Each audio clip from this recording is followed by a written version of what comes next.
እንደሆነ ታውቃላችሁ። ሲጀመር ከሰይጣን ጋር ሰው እንዴት ሼር ይሰራል? ከሰይጣን ጋር እንዴት አብሮ ምን በጎነት አገኛችሁበት? ምን ጥሩ ነገር አገኛችሁበት ከሰይጣን? የቱ ፍቅሩ ማርኳችሁ ነው? ለሚያልፍ ቀን፣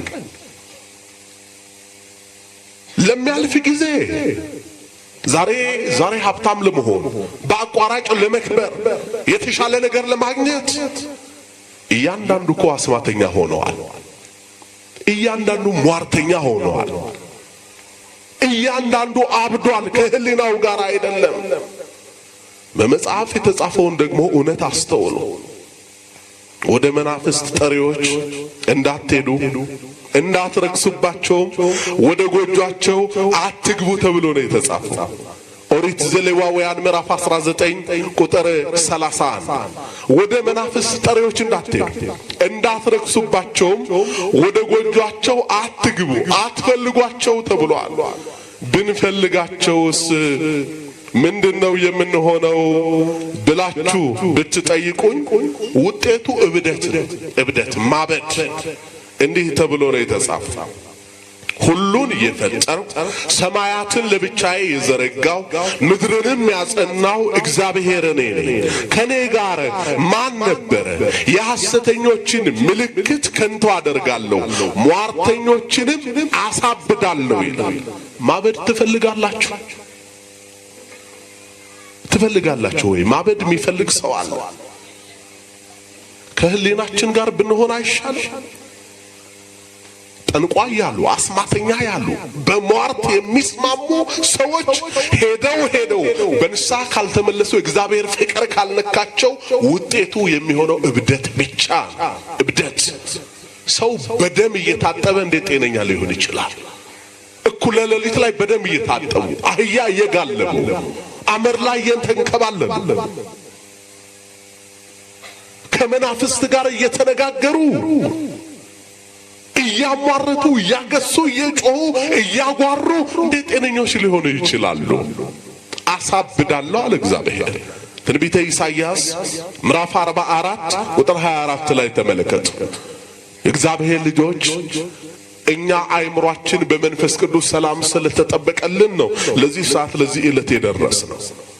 አንዳንድ ጊዜ እግዚአብሔርን የሚያክል ጌታ በ50 ሳንቲም ቄጤማ በ2 ብር ቡና ለማስቀናት የሚሞክሩ ደካሞች አሉ።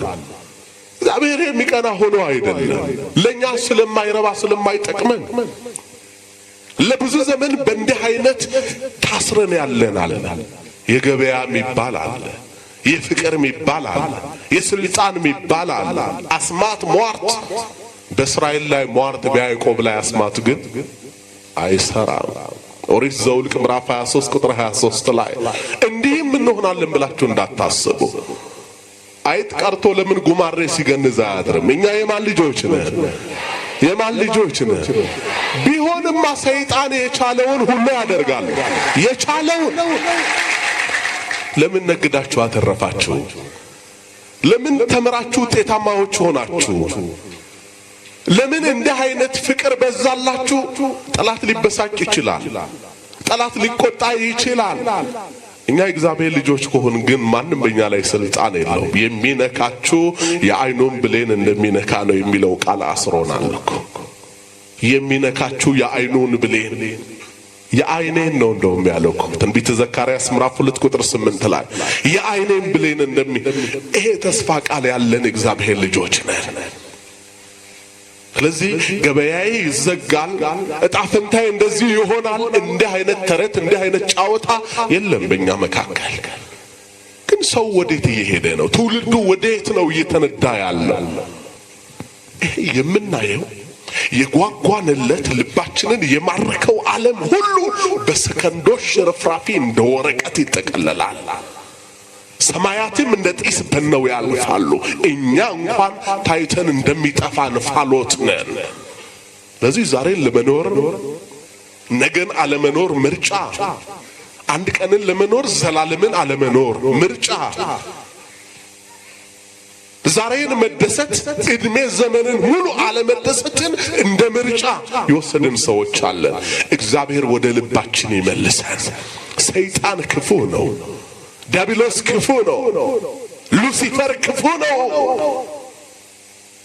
እኛን የራሱ ማድረግ ብቻ አይደለም ትልቁ ዓላማው፣ እኛም እንደርሱ እንድንለወጥ ይፈልጋል።